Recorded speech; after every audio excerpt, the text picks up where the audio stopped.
Mapagpalang araw po sa inyong lahat. Ngayon po ay Miyerkules, August 23, 2023 at ngayon po ay ginugunita natin ang kapistahan ni Santa Rosa de Lima, isang dalaga. Ang ating po unang pagbasa at pagninilay ay hinango sa Aklat ng mga Hukom, chapter 9, verses 6 to 15. Noong mga araw na iyon, ang mga taga Sequem at Beth Milo ay sama-samang nagpunta sa may sagradong puno ng ensina sa Sequem at itinalagang hari si Abimelech. Nang mabalitaan nito ni Joatam, tumayo siya sa itaas ng bundok ng Gerizim at umiyaw. Mga taga Sequem, makinig kayo sa akin at makikinig sa inyo ang Diyos.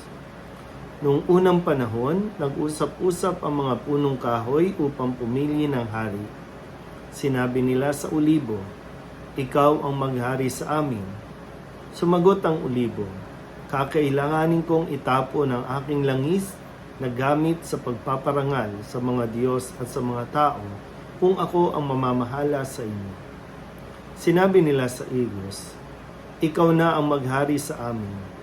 Ngunit sumagot ang igos, "Kakailanganin kong iwan ang masasarap kong bunga kung pamamahalaan ko kayo." Kaya sinabi nila sa ubas, "Ikaw na ang maghari sa amin." Sumagot ang ubas, "Sa akin nang gagaling ang alak na pampasaya sa mga Diyos at sa mga tao. Kakailanganin kong iwan yan, yaon kung ako ang maghari sa inyo." Kaya sinabi nila sa dawag, "Ikaw na nga ang maghari sa amin." Ang sagot ng dawag, "Kung talagang ibig ninyo akong maging hari, sumilong kayo sa akin. Kung ayaw ninyong sumilong, magpapalabas ako ng apoy upang sunugin ang mga sedro ng Libano." Ang salita ng Diyos. Muli po, isang mapagpalang araw sa inyo pong lahat. Ngayon po sa ating unang pagbasa, sa pagpapatuloy po ng Aklat ng mga Hukom, suriin po natin. Dito po ay pumipili sila ng magiging hari at itinalaga nilang hari si Abimelech. Parang sa kasaysayan po, hindi naging maganda ang pamumuno ni Abimelech sa bayang Israel. Lalo lang po silang naghirap o mas kumbaga lagi silang bigo sa kanila po mga pakikipaglaban. Kung kaya't itong si Joatam ay isa sa mga itinalagang hukom ng panahong iyon ay nagbigay ng mensahe para sa mga Israelita o sa bayang ito na kailangan natin din mapagnilayan. Kasi dito po may mga pinili na mga gustong at karapat-dapat na maging hari. Ito yung mga gumamit ng halimbawa ng ulibo, ng igos, ng ubas, at yung dawag.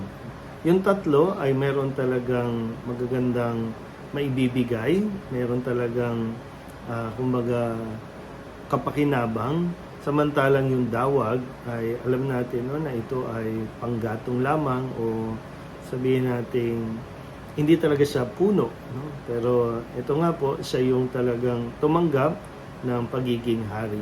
Parang sinasabi dito na may mga taong karapat-dapat na piliin natin na maging hari, pero hindi natin pinipili. At yung mga nagnanais talaga na maging hari o maging leader na hindi naman karapat-dapat, sila tuloy yung namamayani. Sila tuloy yung napipili. So, kung ilalagay natin sa konteksto natin, sa panahong ito, itong mensahe dito, marahil, lalo pa po, nalalapit na ang barangay elections. Mahirap po na lagi tayo kasi hindi natututo, paulit-ulit lang tayo ng ating pagkakamali dahil nga hindi natin siniseryoso ang pagpili ng mga leader natin, lalo na higit sa barangay level pa lang.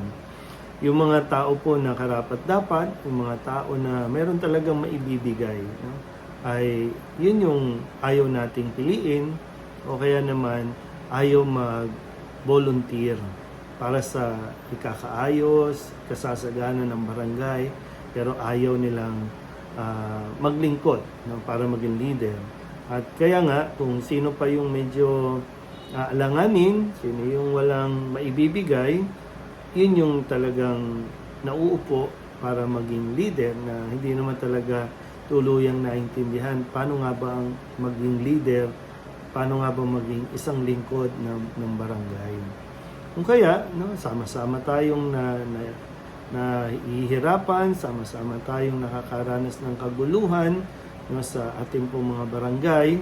Kasi sa barangay pa lang, no? Siyempre, ganun din naman yan sa pagdating sa pagpili ng mayor, pagpili ng gobernador, pagpili ng presidente, no? Kung sino yung may maibibigay, no, ay hindi natin pinipili.